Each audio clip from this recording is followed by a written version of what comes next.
So this when the launch was 32k, pretty good. And then it was a crazy drop in August. And then now we are at 2k. If we look at the 7 days, a peak of 400. Ouch. So now the start was horrible. Absolutely horrible. Now we're 4 weeks later and there's a patch coming. And they updated their roadmap as well. So let's see what's gonna happen with Stormgate in the past couple, in the upcoming days and today. Hi, this is Tim, and I'm excited to share with you a bunch of information about Excited immediately. Down. Stormgate's very first early access content update. Since launching Stormgate into early access, we haven't taken our foot off the gas at all. Our team has been super hard at work on new features and new content that we're excited to get in your hands as quickly 18 seconds in, 2 excited, and 1 hard at work. Not a good start. as possible. Some of the stuff we've been working on, we've already shared publicly, but a bunch of the stuff we've been Wait. There he is. The legendary excited counter. working on has not been unveiled yet, and we're going to be sharing more about it in the weeks and months ahead. For now, for our very first content update, we've been laser focused, listening to your voice, homing in on your feedback and the topics that matter the most to you. And I'm Okay, I'm very curious about this because I've heard that before. And I didn't really see that reflected in their actions. But hopefully this time it's different. pleased to say our team has crammed a ton into this update that I think you'll care about. So I'm excited to show you more. Let's dive 50 seconds in, we're at 3. How excited can you be? in. Check this out. One of the biggest points of feedback that we've received so far is around our campaign's main character, Amara. We originally Yes, that model was a big problem. And you might say, well, for me, it's not that big of a deal. I only play multiplayer. But she's the face of the game. She is Arthas. She is Arthas Menethil. The Lich King. That's her. And she looks like this. built her model to look good from an isometric top-down gameplay perspective with a distant camera. Her body proportions and face were exaggerated to read well from long distances. They weren't up to our standards though when viewed up close during cutscenes. So in this update, we've recreated her with more realistic body proportions, more detailed hair, and a higher quality facial mesh overall that's set up for lip syncing and face animations in the future. W. That's a good remodel. I think the eyes are still like 7 days on PEP, but it's a lot better. Reminds me a little of Zara Way. Little bit of My Chemical Romance hairstyle there, but it's dope. Million times better. And hopefully everything goes this way and can still be perfected. Quality facial mesh overall that's set up for lip syncing and face animations in the future. You'll get to see the improved Amara in our cutscenes that are Way rendered better. in engine. As Oh my god. She was such a bitch in the campaign. I really hope, because she looks likable now, you'll right? get to see the improved Amara in our cutscenes that With a bit of a smile there. I really hope that reflects in the campaign. That she's not just a bitch. Because that's what she was. Annoying bitch. are rendered in engine, as well as during gameplay. But we'll still, for a temporary period of time, have the original Amara in our pre-rendered interludes, which will take more time for us to update. Yeah. I guess that's okay, right? I mean, I'm pretty sure it's gonna be what he says is right. Re-rendering all of this, probably also expensive. Yeah, it's fine. It's fine. Castiel leaps into battle as our second celestial hero. While celestials traditionally revere Animus, Castiel is a bit of a heretic, and he chooses to instead collect and weaponize it to destroy his enemies.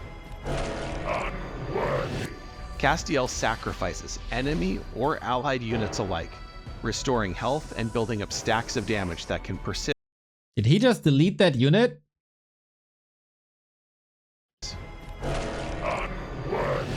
Castiel sacrifices enemy or allied units alike, restoring health and building up stacks of damage that can That's an insta-gib?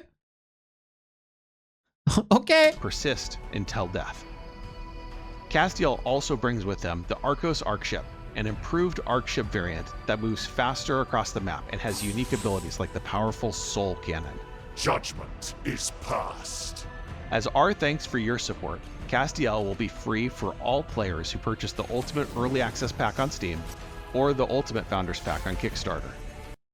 Yeah, this is what they promised before, right? So in case you're not in the loop, there was an Ultimate Bundle on the Kickstarter that promised, like, you get everything at early access launch, yada yada. And then they still had a paid hero for the co-op in the early access. So obviously people who donated like $100 on the Ultimate package were kind of bummed out that they didn't get everything for free. But then due to like some technical reasons and stuff, they couldn't give it to like this hero to them for free afterwards. So they said the next hero we're gonna do is for you for free. And I guess that's what they're doing. At least they stick to their word. We also heard from players that they wanted to see visual improvements to our maps and environments. So in this update, Absolutely everything, my dude. And I gotta say, it's not bad. we've worked on our terrain textures, accentuating the normal maps and spec. Oh, that is a world's difference. That is a world's difference. So in this update, we've worked on our terrain textures, accentuating the normal maps and specular details that you can see. We've also adjusted the lighting position in our levels. We previously had sunlight casting from the bottom and front, which had a tendency to flatten out a lot of terrain, units, and structures.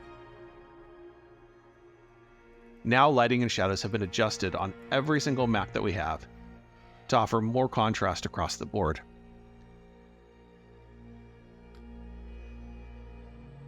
Environments are a huge part of what immerse players into game worlds, and this is still an area of very active development. This was the biggest, one of the biggest flaws, right? Like the graphics as a whole were a flaw. I'm honest here, it's not a big flaw for me personally, but obviously if it's a flaw to the majority, it's a flaw, right? So this is better. Like this is a lot better.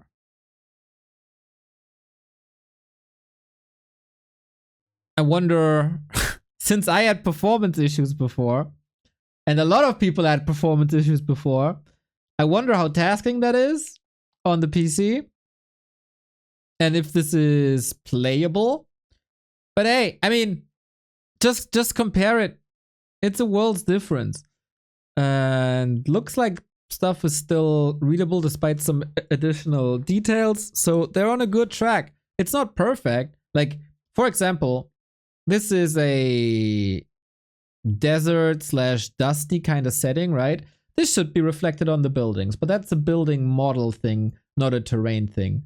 And I don't think it's too hard because Zero Space got it. Zero Space got something like when it's a snow setting. Thank you, Witty, for the raid. When it's a snow setting, you have snow on your buildings. So I think you should have dust on your buildings as well in a situation like this. Like that is something that I expect from a next gen game. Not too much. It should still be recognizable.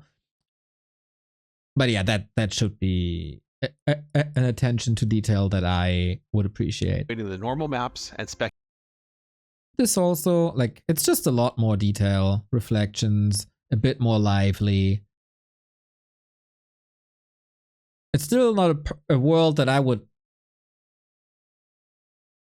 ultimately love to be in. Does it? Do you see Okay, this is the lighting difference, right? Everything is a little darker.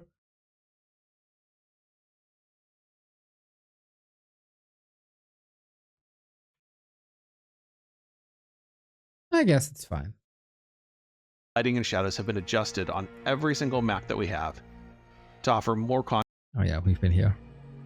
And this is still an area of very active development. We're also introducing co-op weekly challenges. Not only has co-op hero progression been sped up overall, offering more XP based on kills, difficulty, and duration of your matches, but now you can earn bonus XP each week by winning a match against a rotating set of mutators. Simple, yet effective. Keeps people in the game. Stuff is changing. You got something new to do in your game. It's good. It's nothing groundbreaking. It doesn't revolutionize the genre. It's good that they do it. Mutators can be both positive and negative. And here are a few examples. Ready to blow. When an enemy... It's exactly SC2 co-op. Oh wow, I didn't know that. So stuff like that. I never played StarCraft co-op. So it's cool that you guys tell me. unit dies, its corpse explodes after 1.5 seconds. Infantry assault. Every 2 minutes, an enemy barracks spawns somewhere on the map. You better kill it before it unleashes a devastating attack wave and before too many barracks spawn to overwhelm your forces. Gotta go fast. Allied units have plus 50% movement speed. Reconstructed. When an enemy unit dies, it resurrects 2 seconds later with 50% health, movement speed, and attack speed. Hashtag zombies. Speaking of zombies, one of our developers made a custom versus map called Spooky Boneyard, where a zombie spawns after every unit dies. It's available in both one... Dope! I like that. Special events. Kind of cool that one guy did this. This is the spirit I want to see. This is nice. This is a cool little surprise. Just stuff that shakes it up. And it's fitting. And it's also, it's not necessarily a super new look, because we've seen the darkness of Stormgate in like a mission. But hey, it's cool. 1v1 and 2v2 formats in this update. This nighttime map is a bit chaotic and has revealed some unexpected strategies, so we're eager to get it in your hands and see how you enjoy it. We've also added a new versus map called Furious Resolve. We talked about this before. This is a 1-to-1 copy of a StarCraft map. Like, with creeps, obviously.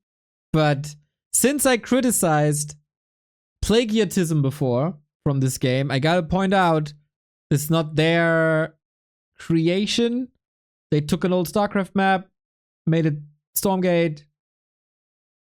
Might be good. Might not, but nothing uber creative. Your first 3 bases are highly defensible, making for... It's okay to me. Like, figure out what works. Take in, like, it's okay with me. With maps, totally fine. With units, heroes, the entire story, I got a bigger issue with the map. Yeah, I mean, RTS maps, Warcraft, StarCraft maps, there's a reason why some work.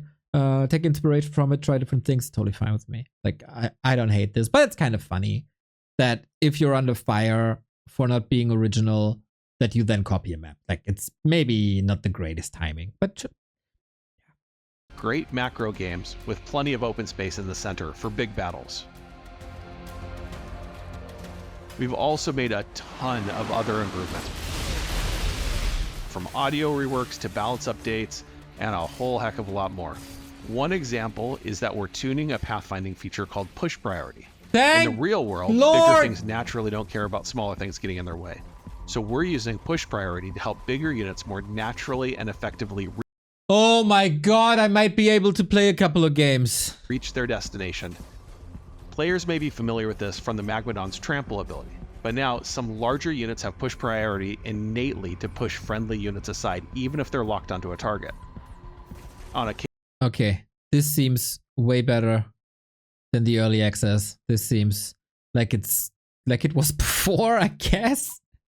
Because it was always fine in the playtest, just the early access was so bonked that I couldn't play this game. So this looks better.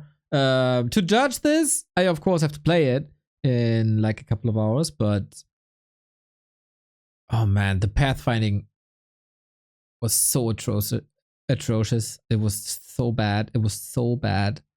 That this is a priority to them is really good. Chaotic battlefield. It was unplayable. This pathfinding was unplayable, and I hope it's playable now. These sorts of interactions being resolved more easily and more cleanly can make a huge difference on the feel of how units are pathfinding through our battles. Additionally, for the Infernals, Weavers can now walk over friendly units. It's no collision, eh?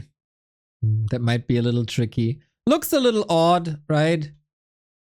But I guess in general, it's fine. I'm pretty sure they removed this before, and now they added it again. So it's not...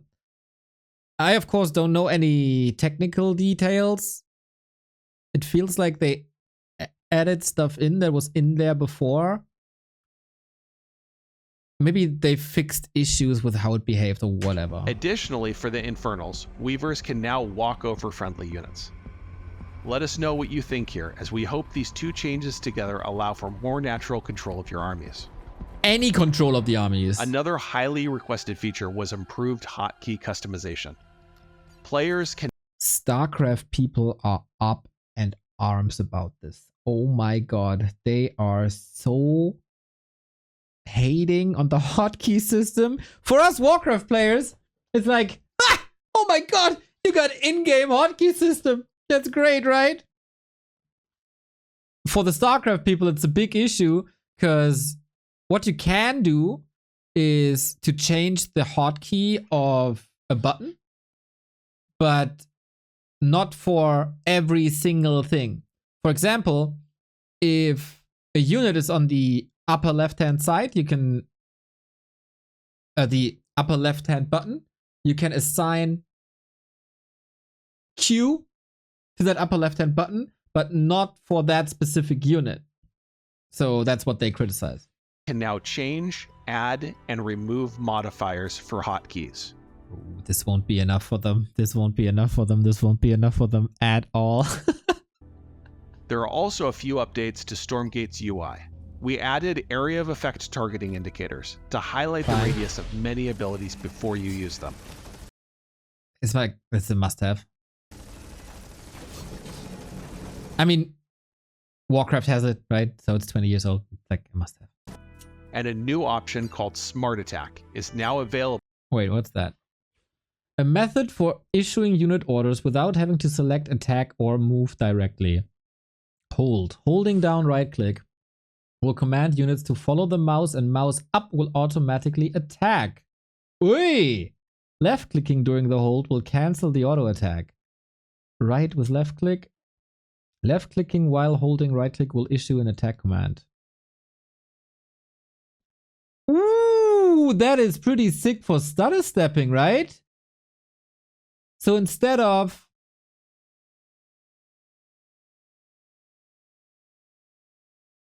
right-click to walk, A, left-click, you just do right-click, hold left-click, so you don't have to press A. For moving and attack moving using only the mouse. Hey! You know what? This is the stuff I like. It's a tiny little thing, but it makes, like, I'm pretty sure this has been done before. There's some stuff that Zero Space does, for example, that are probably a little more sophisticated even, but this is cool. Make it easier for me to control this army. I like this. This is a W if it works. This is going to be great from an accessibility perspective, or for people who don't want to be using both hands while they play. The Observer and Replay UIs have also been updated. They now display a match timer, and observers have the ability to display a score for each player right in the game. I mean, this looks like StarCraft, right? Like, it's one-to-one StarCraft. The guy who did the StarCraft interface is working for them, so it just that. I'm hoping they got some bigger plans, but it's just a copy of StarCraft. And lastly, if a player is ever disconnected from a co-op match, they can now rejoin that game as long as it's still in session. Wouldn't that be nice for Warcraft 3 to finally have reconnect, proper working reconnect? Yeah, nice. And I'd like to end this update by saying thank you to you, the players, and our community. Your voices are helping to shape Stormgate, and we couldn't be more grateful for you being on this journey along with us. I'd love to encourage anyone who's not already part of the conversation to go ahead and join us on Discord. If you would like to, leave us a review on Steam, but to participate and to share your thoughts on the future of RTS and how to make Stormgate as great of a game as possible. I am looking forward to seeing you in battle. I hope you really enjoyed the update that we have for you.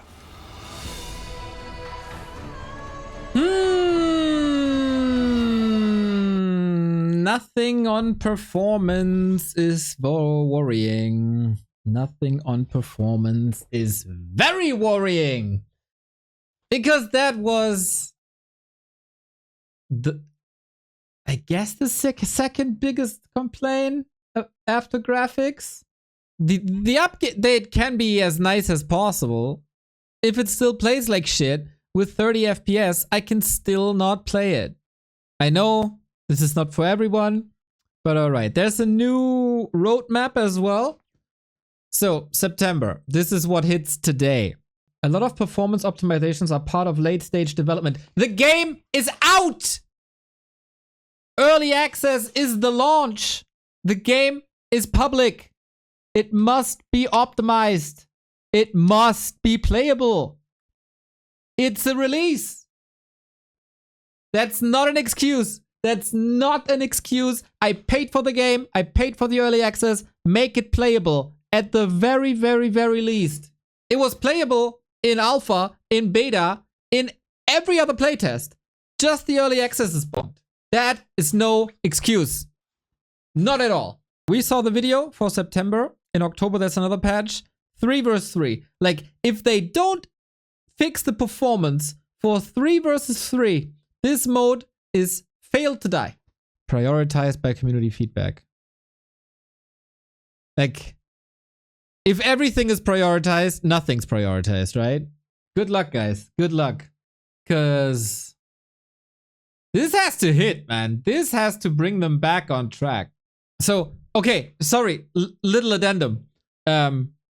This fixes minor issues. It doesn't fix the game. And it doesn't make it next gen. It's like a little restoration at best. Like, I would say for a patch, it's pretty underwhelming, especially if there's no performance stuff in. It might be playable now. Like, I think this patch is a band-aid. I'm curious about the pathfinding because that to me had max priority. I still hate the third faction. I always will hate the third faction. And there's still nothing original really. So that doesn't fix it, but might at least make the game playable. And I'm excited to play it and try it.